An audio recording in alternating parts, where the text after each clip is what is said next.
Selamat pagi Indonesia. Anda menyaksikan seputar Bali terkini pukul 10 WITA bersama saya Dwi Priawan.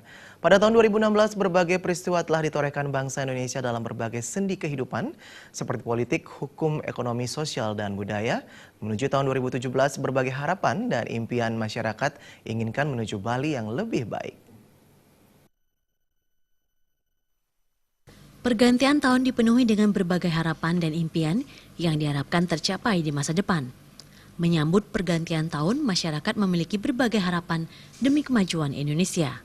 Masyarakat di Bali juga memiliki harapan pada tahun 2017, yakni perbaikan infrastruktur, pemerataan pariwisata agar mampu mengangkat perekonomian, perhatian pemerintah terhadap pelaku usaha kecil dan kemajuan pendidikan. Pada tahun 2017, pemerintah diharapkan lebih memperhatikan infrastruktur. Seperti yang diketahui, beberapa daerah di kawasan pariwisata di Bali sering mengalami kemacetan yang sangat mengganggu kenyamanan wisatawan. Selain itu, kawasan pariwisata diharapkan lebih diperhatikan. Perkembangan pariwisata dinilai tidak dibarengi pembenahan infrastruktur.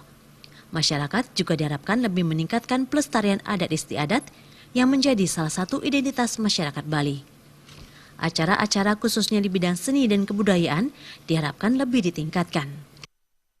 Harapannya untuk pemerintah khususnya di Bali tahun 2017 nanti itu supaya untuk lebih memperhatikan infrastruktur karena sekarang kan macet ya, di Bali itu macet banget. Terus diperhatiin lagi untuk rakyat kecilnya.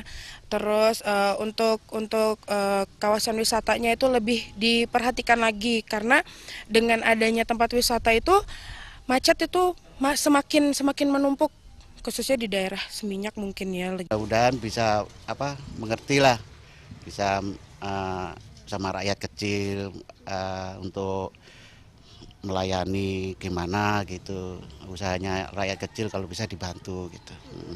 Terutama yang di Bali ini mudah-mudahan tambah maju usahanya semuanya. Menyongsong tahun 2017, pemerintah diharapkan lebih memperhatikan pelaku UKM, baik dari permodalan maupun pemasaran.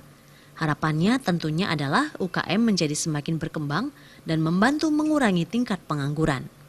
Agung Ria, Bali TV. Kami akan kembali di seputar Bali terkini 1 jam mendatang. Selamat pagi dan sampai jumpa.